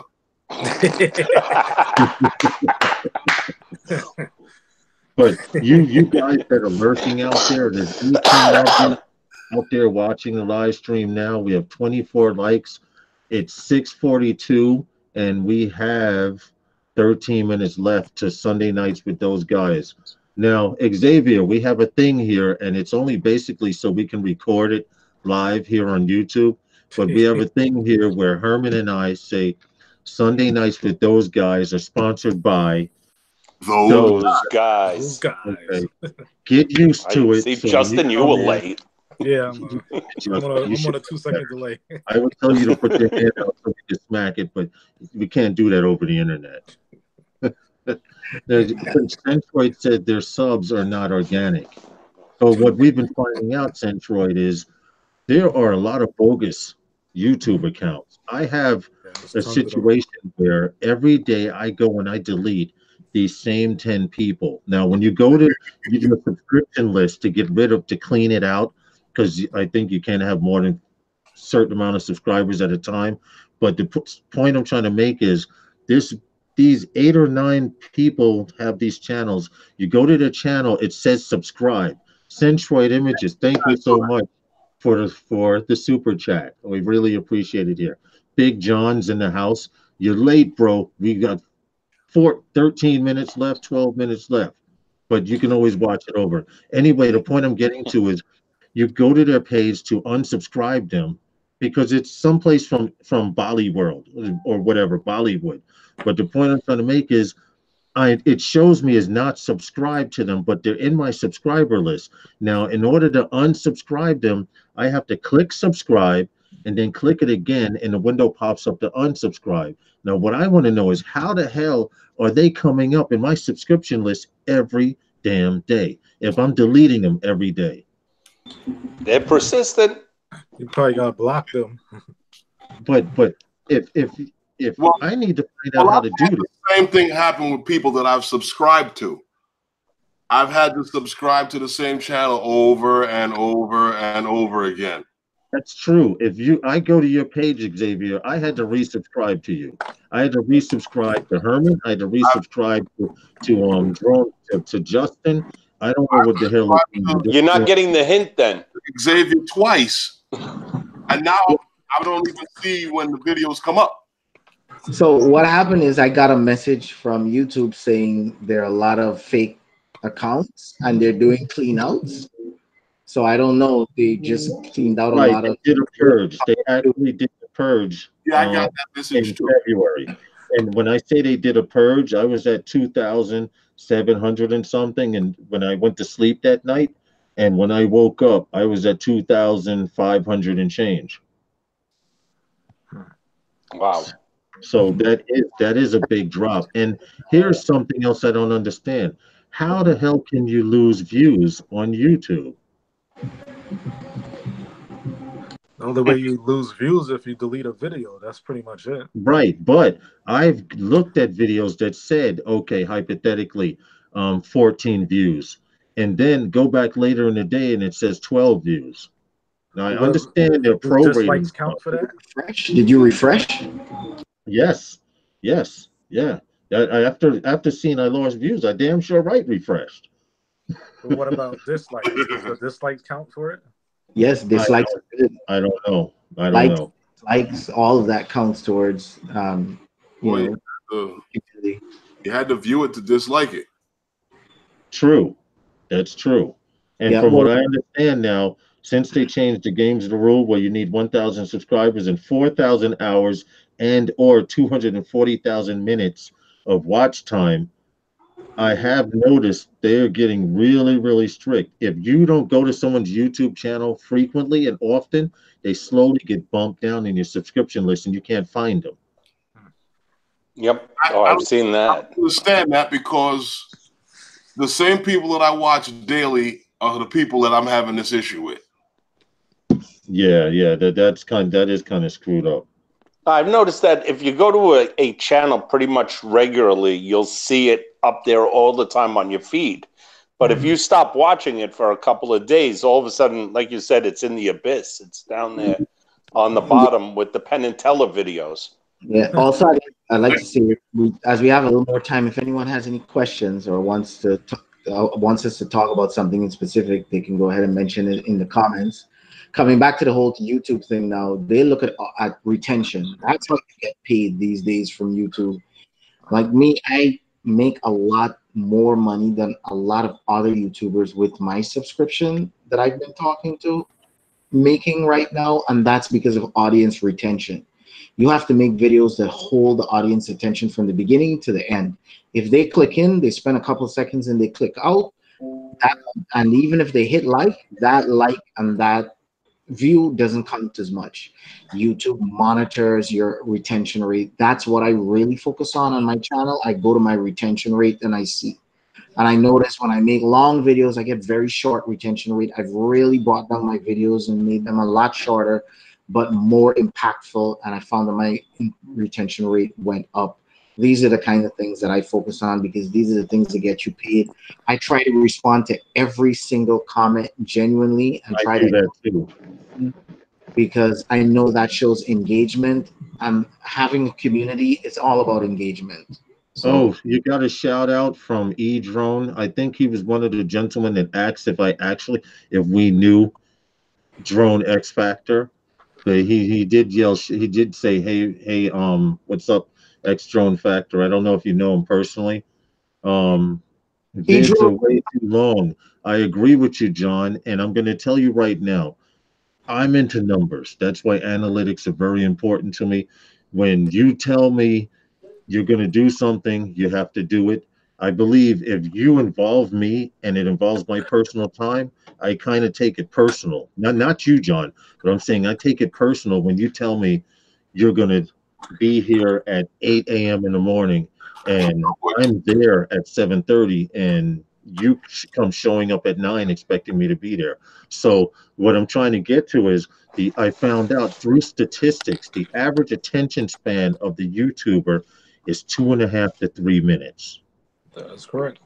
Okay. Yep. And I know this is true because I have some analytics that say my videos that are over 3 minutes usually only get watched halfway to 3/4. So if you cut down 3 to 4 minutes in half, they're only watching it 2 minutes. And what you're saying, Xavier, about audience retention is true because if you don't comment to everyone that comments, they're not going to leave another comment. And every comment is an interaction. yep. Which Right now, helps that. my retention rate is at 5 minutes, just over 5 minutes, which is good. To hold somebody's attention for 5 minutes in this day and age that we're living in right now. That's really good.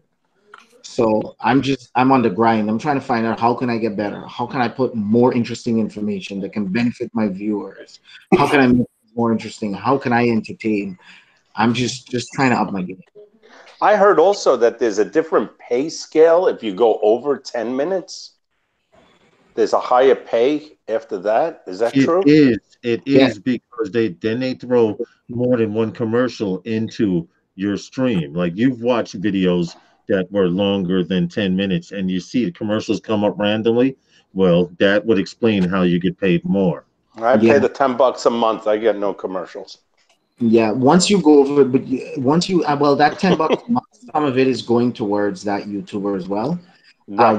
Once you go over 10 minutes, you automatically get more money. Once you hit that threshold, because it shows that you're good at what you're doing. You see what I'm saying? They will pay you more because you're holding an audience, you're holding retention. That's worth throwing in some extra coin for, and of course the extra ads as well. I This mean, I is think it's Doug Demure. He has like 2 million viewers, and his I Oh, think it's over that's the the car guy with all guy. the cars, right? Yeah, Yeah. yeah. His videos is good. It's 20 minutes or 25 minutes of video he does. Okay. He's like the weirdest person in the world, but you will watch his whole video. If it was 20 minutes long, you would watch it. well, that's like Herman's guy. What is that drone? The dude that goes up to his rooftop in Europe and says, "Today I'm going to fly to that mountain." You're talking about that guy. I think he's over in the Netherlands. Never mind your own, Peter. Yes. Never mind. You guys have seen his videos, and he'll go to the top of the mountain and say, "Today I am going to land my drone on my roof of my house." And he will fly, no lie, he will fly 4 miles, 3 miles, whatever it is, from the top of a mountain and land on his patio. And Sounds like my Uber driver I had this morning. Do say that again. Today I'm going to. stop it. Don't get me started. Anyway, it's 6:52, guys. We had a really good live stream. We have 7 minutes left to this. John, I'm sorry you got here late, bro, but everybody can watch it after the live stream is saved. John, I gave a shout out to you earlier. Just want to give a big shout out to John. I really appreciate you working with David and helping him out. You know, it really means a lot to me. I'm really grateful to you and all your support and everything you're doing for the group and everybody else as well.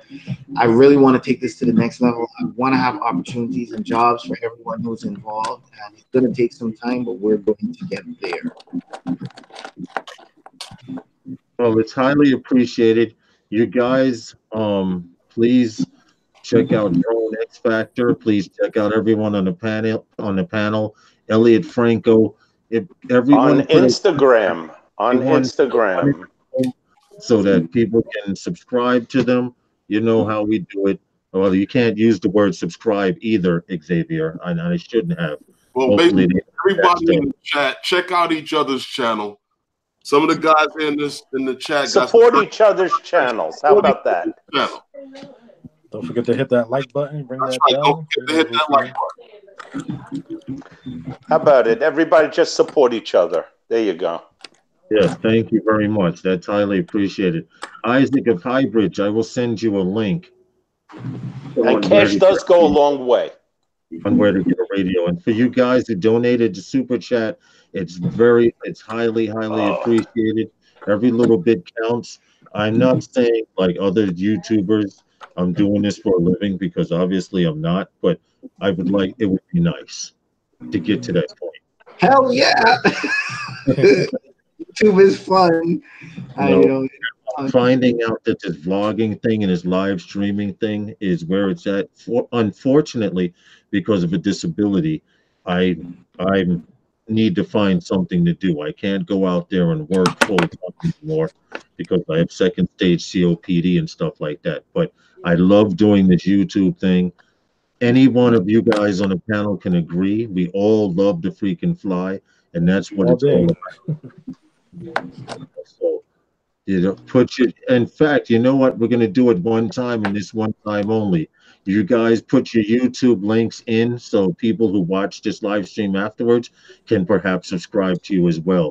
It's 6:55, Xavier, X Drone Factor. Well, actually, you can just click on each other right now and get that link.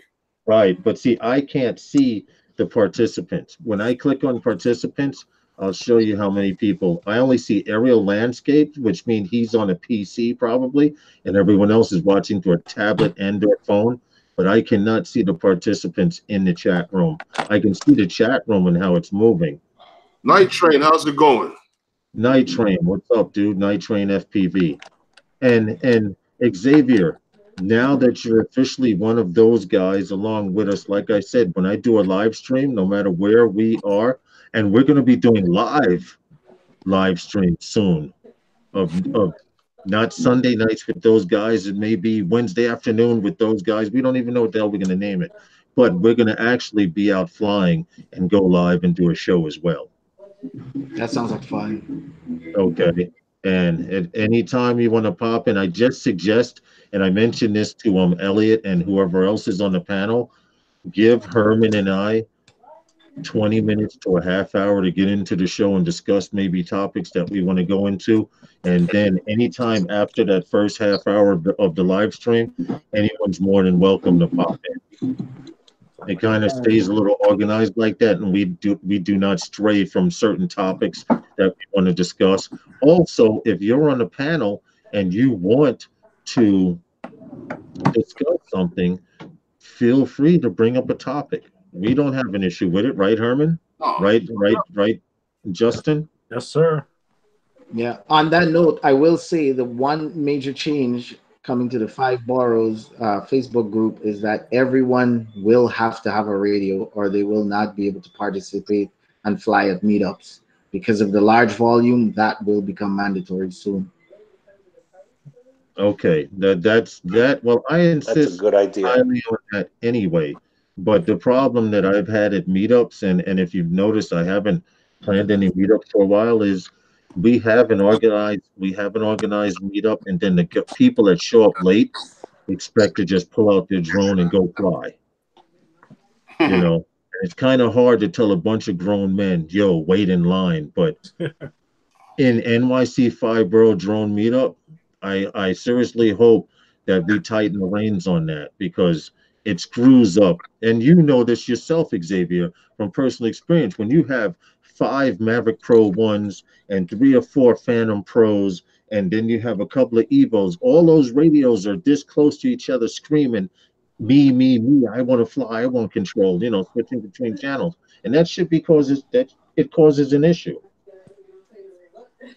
I'm surprised though, technology has come a far way. Before you have 2, 3 remote control cars and then one's controlling the other. I'm surprised these drones find their own frequency. They're not as strong because it's a lot of them, but they stay connected. Oh, and there's one more thing that I want to speak about. Herman and I were talking about this earlier. We have like 2 minutes left. We can always go over if we want, but usually other shows start at 7, and it's like coming out with a CD when Jay-Z comes out with a CD. You're just not going to listen to my shit, but you're going to listen to Jay-Z. But getting back to the point I want to bring up, you guys out there that are talking OcuSync, okay, it's a new technology. I agree, it's better than Lightbridge, but don't put down Lightbridge because before OcuSync, you guys were flying freaking Lightbridge. Lightbridge is what brought you to DJI. Exactly. I mean, I can't say it any other way. I know there are guys who have drones that have OcuSync, and I know there are guys that have Lightbridge. There's nothing wrong with Lightbridge. Okay, there is nothing wrong. They're 2 different technology platforms. Okay, I agree. Maybe OcuSync is a little more secure than Lightbridge, but don't say Lightbridge is better than. I mean, OcuSync is better than Lightbridge if you've never flown Lightbridge. Well, I was told that the guy said that he had interference with the Lightbridge, but he didn't get interference with Wi-Fi. I'm like, okay. That's way hard for me to believe. Okay. I will say this. I fly P4P Plus. It's Lightbridge. Do I want the version 2 that's OcuSync? Absolutely. I would love to have it. But to take that step up to get the OcuSync 2.0 or 1.5 or enhanced, whatever you want to call it, it's just not worth me going in my pocket right now. Lightbridge for me gets me any shot that I want. If you're a long range guy and you want long range, you have to go with OcuSync because Lightbridge just won't go as far. And that's a fact. Outside of that, there's one key other issue that you have to take into place and give OcuSync respect where its respect is due, and that's a 1080p feed to your phone or to your tablet. I Or agree your with headset. I agree with that. Listen, guys, it's 7:01 p.m. I want this so it's recorded at the end of the show. So if you all can join in on cue, we can end the show. It's been a great live stream. Xavier, welcome to Sunday Nights with those guys. You are officially one of those guys. And we appreciate everyone for popping in, whether you got here early or late or hung out through the entire live stream. Thank you so much for coming to Sunday Nights with Those guys. Thank It you was very on much. cue that time. It was a very good stream. For those of you who came in late, it will be recorded later. I think Val's show is coming on. And John says I didn't start with Lightbridge. I started with Wi-Fi, then jumped to OcuSync. See, that's the sign of a spoiled motherfucker. See that? See, I went from How'd you hear about I went from eating hamburger to eating filet mignon. I didn't eat steak in between. I don't know about that. What I've seen John do with this bad boy right here on Wi-Fi, amazing. I've never seen another human being work this drone like John. Never. Listen, guys, it's been fun. I need to get off of here and eat dinner. Herman, Yeah. I'll hit you up if not later on in the morning. Um, Elliot Franco, Xavier, droneXfactor, Justin, Drone Evolution NYC, Phantom Flight 101. Thank all of you guys. Thank for and everyone for hanging out on Sunday night with those guys. Anyone want to say anything before I end this? That I'm on Instagram at Elliot825 and Pixels, Elliot Franco, Elliot-Franco.pixels.com is my retail store. So take a look over there. And one last thing, if we can get the super chat going, we can get Elliot to dance for $100. No. I heard guys X take it is easy. taking that over. Have a good night, everyone. Okay, everybody in the chat, get your singles up. Yeah, get those dollars up. We're gonna get Elliot to dance. Xavier, thank you again, man, for popping in. No problem. This is your boy X Factor, and I've got to be flying out.